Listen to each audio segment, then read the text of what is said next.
नमस्कार स्टूडेंट्स, मैं पुनीत हीरानंदानी हूँ, lecturer civil engineering, government polytechnic college Jodhpur.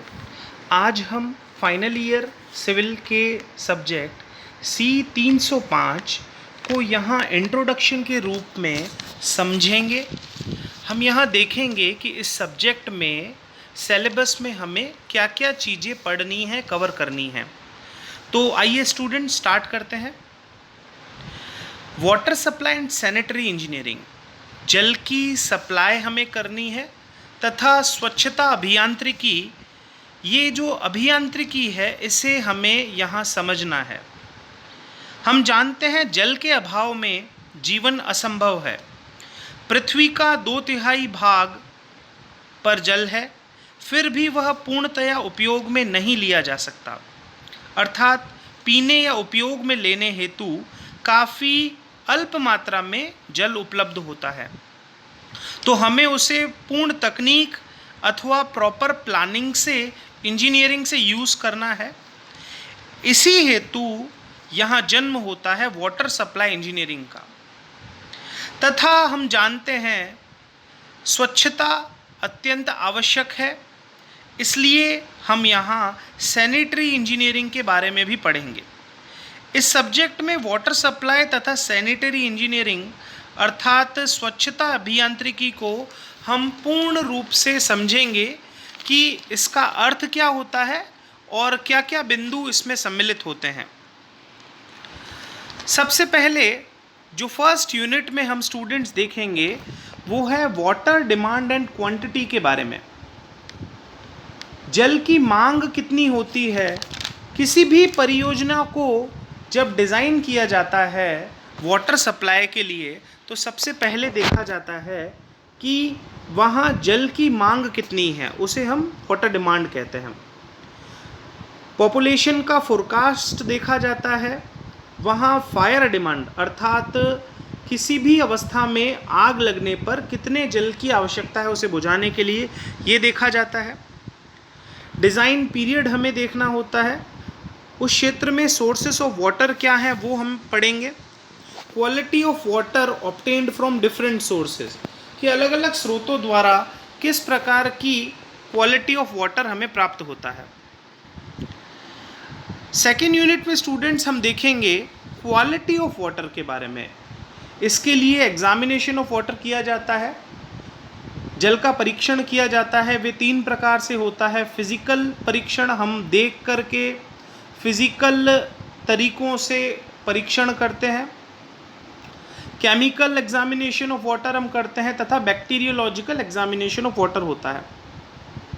Portability of water का अर्थ है कि जो जल है वो पीने योग्य है अथवा नहीं, ये हम इस चैप्टर में देखते हैं। इम्प्योरिटीज़ ऑफ वाटर, जल में किस किस प्रकार की अशुद्धियाँ पाई जाती हैं, वे भी 3 प्रकार की हैं। Suspended impurities, colloidal impurities, dissolved impurities. हम इस चैप्टर में permissible standard of portable water, पीने योग्य पानी की कितनी परमिसिबल स्टैंडर्ड है, कितनी अशुद्धियां होने तक पानी को उपयोग में लिया जा सकता है, और यदि अशुद्धियों की मात्रा अत्यधिक है तो उस पानी को हम यूज़ नहीं करते हैं। Effects of impurities if they are more than permissible limits, यदि एक लिमिट से ज़्यादा इम्प्योरिटीज़ जल में होंगी तो उससे क्या क्या बीमारियां हो सकती है, क्या क्या रोग हो सकते हैं, उसके बारे में भी हम अध्ययन करते हैं। स्टूडेंट्स, थर्ड यूनिट में हम लोग ट्रीटमेंट ऑफ वाटर के बारे में पढ़ते हैं। पानी को जिस भी अवस्था में नदी से या किसी भी स्रोत से हम प्राप्त करते हैं उसे हम डायरेक्टली पीने अथवा उपयोग में लेने के लिए यूज़ नहीं कर सकते हैं। उसके लिए हमें पानी को शुद्ध करना होता है, अलग अलग ट्रीटमेंट प्रोसेसेस होते हैं। तो यहाँ इस यूनिट में हम ट्रीटमेंट ऑफ वाटर के बारे में पढ़ते हैं। सबसे पहले फ्लो डायग्राम देख लेते हैं। अगर एक बेसिक से हम देखें यहाँ पे कि क्या क्या डिटेल्स होती हैं किसी एक ट्रीटमेंट प्लांट में, तो एरेशन यूनिट होता है जहाँ पे जल को हवा दी जाती है, उसका वातन किया जाता है। मिक्सिंग डिवाइसेस ऑफ केमिकल्स, कुछ केमिकल्स मिक्स करने के लिए फीडर्स होते हैं। सेडिमेंटेशन अर्थात जल को तलछटीकरण कराया जाता है, जल को किसी स्थान पर रोका जाता है ताकि उसमें जो भी अशुद्धियां हैं वो पैंदे पे नीचे बैठ जाएं। कोएगुलेशन फ्लोकुलेशन यूनिट्स होती हैं। फिल्टरेशन अर्थात पानी को स्वच्छ करने के लिए फिल्टर करने हेतु अलग अलग फिल्ट्रेशन यूनिट्स होती हैं, जैसे स्लो सैंड फिल्टर होता है, रैपिड सैंड फिल्टर होता है, प्रेशर फिल्टर होता है। क्लोरीनेशन, जब पानी स्वच्छ हो चुका होता है उसके बाद में उसमें से रोग जनित करने हेतु जो जीवाणु होते हैं उनको समाप्त करने के लिए क्लोरीनेशन प्रक्रिया उपयोग में लाई जाती है। किन किन केमिकल्स को यूज़ किया जाता है वो हम यहाँ देखेंगे।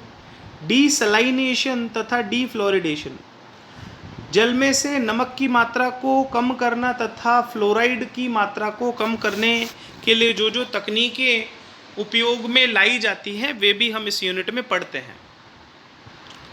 रेगुलेटरी वॉल्व्स, जल के अंदर हमें जब भी सप्लाई करनी होती है तो पाइप्स में हम लोग अलग अलग वॉल्व्स का यूज़ लेते हैं।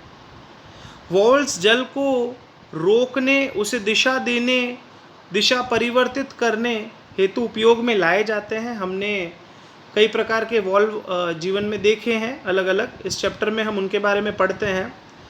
जैसे स्लूस वॉल्व होता है, रिफ्लक्स वॉल्व है, एयर रिलीज, पाइप में से हवा को निकाल लेने के लिए एयर रिलीज वॉल्व होता है, score valve, safety valve, pressure relief valve, pipes में अत्यधिक प्रेशर बिल्टअप नहीं हो जाए, वे फट न जाएं, इसके लिए प्रेशर रिलीफ वॉल्व्स का उपयोग होता है। फायर हाइड्रेंट्स, जल के लिए अग्नि को बुझाने के लिए फायर हाइड्रेंट्स का उपयोग होता है।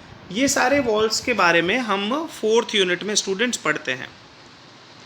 5th यूनिट में हम डिस्ट्रीब्यूशन ऑफ वाटर के बारे में पढ़ते हैं कि जल को किस प्रकार से वितरित किया जाएगा, डिस्ट्रीब्यूट किया जाएगा। उसकी अलग अलग प्रणाली होती है, जैसे इंटरमिटेंट प्रणाली, कंटिन्यूस प्रणाली।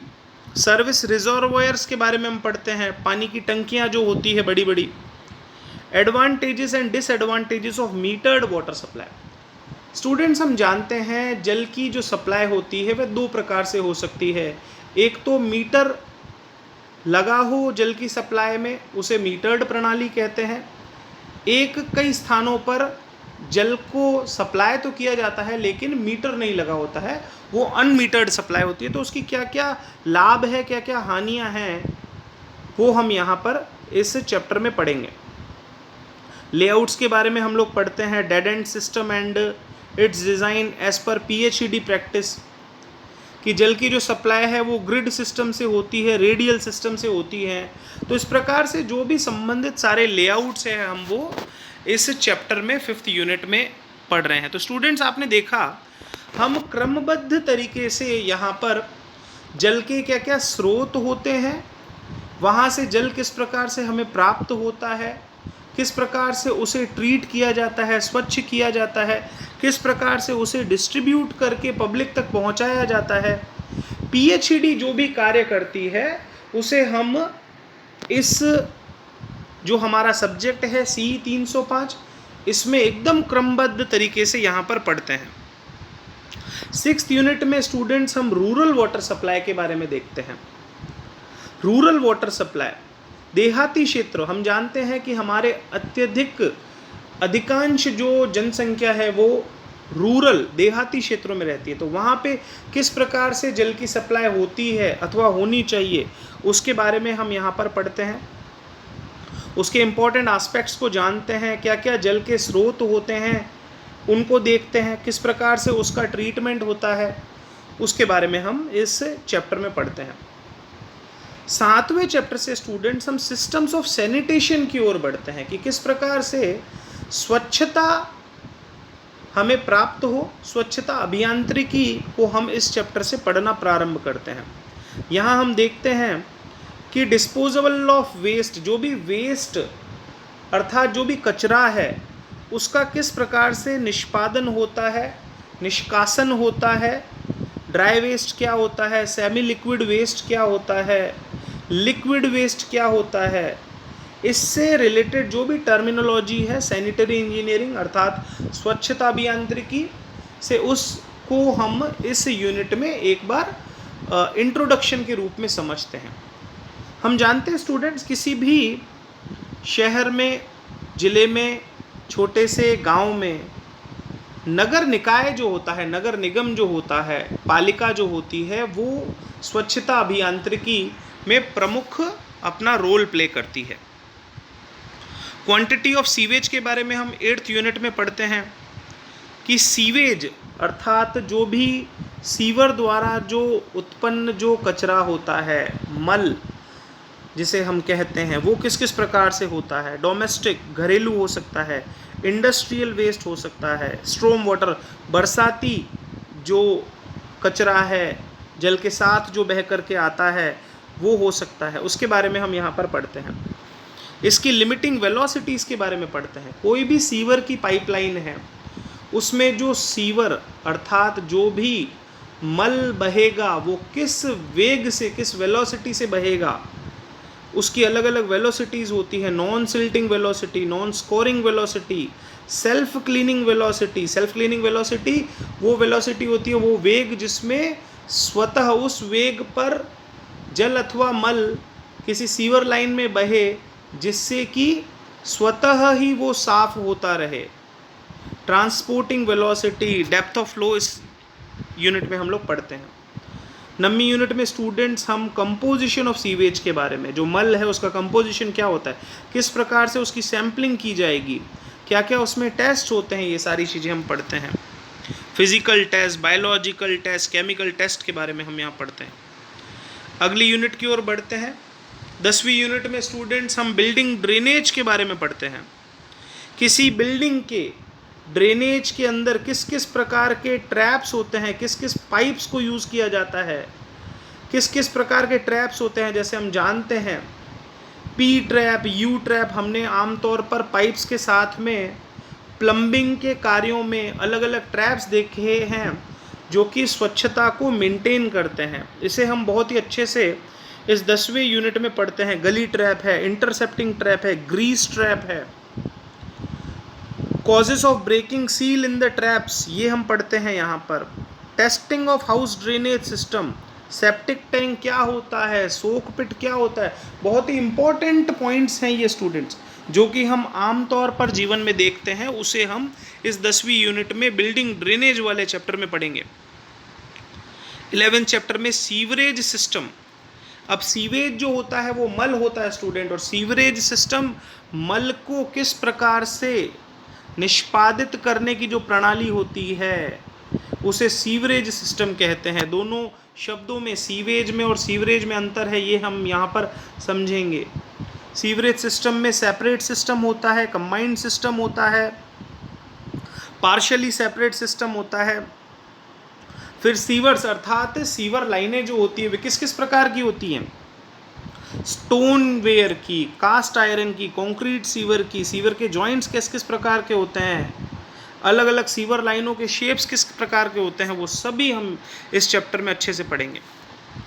12वें चैप्टर में हम अपरेंटेंसिस के बारे में पढ़ते हैं कि मैन होल क्या होता है। स्टूडेंट्स, मैन होल हम जानते हैं किसी भी गली में जब सीवर लाइन बनती है तो उसमें अलग अलग स्थानों पर हम ढक्कन नुमा एक होल देखते हैं जिसमें एक आदमी उतर करके कई बार सफाई करता है, उसे मैन होल कहा जाता है। ड्रॉप मैन होल क्या होता है हम पढ़ेंगे। इनलेट्स क्या होते हैं, कैच बेसिन क्या होते हैं, फ्लशिंग टैंक्स क्या होते हैं, वेंटिलेटिंग शाफ्ट, लैंप होल, सब हम इस चैप्टर में पढ़ते हैं। अब लेइंग ऑफ सीवर्स, ये 13वां चैप्टर टेक्निकल चैप्टर है, काफ़ी इंटरेस्टिंग चैप्टर है। इस चैप्टर में किस प्रकार से सीवर के पाइपों को, सीवर लाइन सिस्टम को बिछाया जाता है वो हम पढ़ते हैं। किस प्रकार से उसका अलाइनमेंट किया जाता है, किस प्रकार से खुदाई अथवा एक्सकेवेशन की जाती है, बोनिंग रॉड और ग्रेडियंट अलग अलग, आजकल तो ऑटो लेवल की सहायता से हम इसे करते हैं। प्रिपरेशन ऑफ बेड हम पढ़ते हैं। एक बार बिछ जाने के बाद में किस प्रकार से टेस्टिंग की जाती है। कंस्ट्रक्शन ऑफ मेसनरी सीवर क्या होता है, कंस्ट्रक्शन ऑफ सरफेस ड्रेन्स क्या होता है, सब हम इस 13th चैप्टर में पढ़ेंगे। बहुत ही इंपॉर्टेंट और टेक्निकल चैप्टर है। मेंटेनेंस के बारे में 14th चैप्टर में पढ़ते हैं कि सीवर का मेंटेनेंस किस प्रकार से किया जाता है, सफाई किस प्रकार से की जाती है। ट्रैप्स जो होते हैं उनका किस प्रकार से मेंटेनेंस किया जाता है, वेंटिलेशन, सीवर में हवा आए, वेंटिलेशन हो, उसका वातन अच्छे से हो, उसके बारे में पढ़ते हैं। क्या क्या टूल्स एंड इक्विपमेंट यूज़ होता है वो हम यहाँ पर पढ़ते हैं। 15th चैप्टर में स्टूडेंट्स हम सीवेज के डिस्पोजल के बारे में पढ़ते हैं, किस प्रकार से सीवेज का डिस्पोजल किया जाता है, उसे लैंड डिस्पोजल किया जाए या डाइल्यूशन मेथड को यूज़ किया जाए, इस डिस्पोजल से क्या क्या न्यूसेंस उत्पन्न होती है, क्या क्या नुकसान होता है, क्या क्या पीड़ा उत्पन्न होती है। और एक और इम्पॉर्टेंट टॉपिक हम पढ़ते हैं सेल्फ प्यूरिफिकेशन ऑफ स्ट्रीम्स, कि जो नहरें होती है वो किस प्रकार से स्वतः ही अपने बहाव के कारण स्वच्छ हो जाती है, साफ़ हो जाती हैं। 16th चैप्टर में स्टूडेंट्स हम ट्रीटमेंट एंड डिस्पोजल के बारे में पढ़ते हैं, कि सारी की सारी सीवर लाइनों का जो पानी है, जब वो सीवर लाइनों द्वारा एसटीपी पर, सीवेज ट्रीटमेंट प्लांट पर पहुंच जाता है, तब उसका ट्रीटमेंट किस किस प्रकार से होता है। तो प्राइमरी ट्रीटमेंट पढ़ते हैं स्टूडेंट्स हम, सेकेंडरी ट्रीटमेंट, फिर टर्शरी ट्रीटमेंट होता है। क्या क्या चैम्बर्स यूज़ होते हैं एक बार हम देख लेते हैं। स्क्रीनिंग चैम्बर्स होते हैं, ग्रिट चैम्बर्स होते हैं, एरेशन टैंक्स होते हैं, ट्रिकलिंग फिल्टर्स होते हैं। इन चैम्बर्स की सहायता से जो जल है वो अलग हो जाता है, जो मट्टी है वो अलग हो जाती है, जो ग्रीस या ऑयल नुमा पदार्थ हैं वो अलग हो जाते हैं, जो प्रारंभिक कचरा है वो सारा अलग हो जाता है। इस प्रकार से सभी कचरे को अलग अलग करते हुए जो अंततः जो सीवेज है उसका निष्कासन हो जाता है, उसकी जो बीओडी होती है वो काफ़ी रिड्यूस हो जाती है। स्लज ट्रीटमेंट के बारे में हम यहाँ पढ़ते हैं, स्लज डाइजेशन के और स्लज डिस्पोजल के बारे में हम पढ़ते हैं। रूरल सैनिटेशन लास्ट जो चैप्टर है हमारा 17 चैप्टर, इसमें हमने जिस प्रकार से पहले रूरल वाटर सप्लाई को महती इम्पोर्टेंस दी थी, उसी प्रकार से क्योंकि हमारी अधिकांश जनता देहाती क्षेत्रों में रहती है तो रूरल सैनिटेशन का भी इम्पोर्टेंस बहुत ज़्यादा बढ़ जाता है। उसके बारे में हम यहाँ पे इंट्रोड्यूस होते हैं, वहाँ पर किस किस प्रकार से रूरल सैनिटेशन को बढ़ावा दिया जाए, क्या क्या चीज़ें हम उपयोग में ले सकते हैं, वो हम इस चैप्टर में पढ़ते हैं। तो स्टूडेंट्स हमने इस इंट्रोडक्शन में देखा कि वाटर सप्लाई इंजीनियरिंग बहुत ही इम्पोर्टेंट है तथा सैनिटरी इंजीनियरिंग जो नगर निगम नगर निकाय करते हैं वो भी बहुत ज़्यादा इम्पोर्टेंट है। इन दोनों ही इंजीनियरिंग को समझने के लिए हम साइट विजिट भी करते हैं, हम वाटर ट्रीटमेंट प्लांट्स पे भी जाते हैं स्टूडेंट्स, और जो एसटीपी होता है, सीवेज ट्रीटमेंट प्लांट होता है, वहाँ भी जाते हैं। अब हम एक बार किन किन पुस्तकों का उपयोग करेंगे, तो पुस्तकें हैं एसके गर्ग जी की पुस्तक आती है, रंगवाला जी की पुस्तक आती है और बीसी पुन्नमैया जी की पुस्तक आती है। इन पुस्तकों को हम रेफ़र करेंगे। आशा है कि इंट्रोडक्शन के रूप में हमें समझ आया होगा कि C305 में हमें क्या पढ़ना है। ये बहुत ही प्रैक्टिकल सब्जेक्ट है जिसमें हम फील्ड विजिट द्वारा भी देखते हैं। इस प्रैक्टिकल सब्जेक्ट को समझने से हमारी सिविल इंजीनियरिंग में जो रुचि होती है और ज़्यादा बढ़ जाती है। तो आपको इस टॉपिक को बहुत ही अच्छे से पढ़ना है और बहुत ही अच्छे अंक इसमें स्कोर करने हैं। धन्यवाद।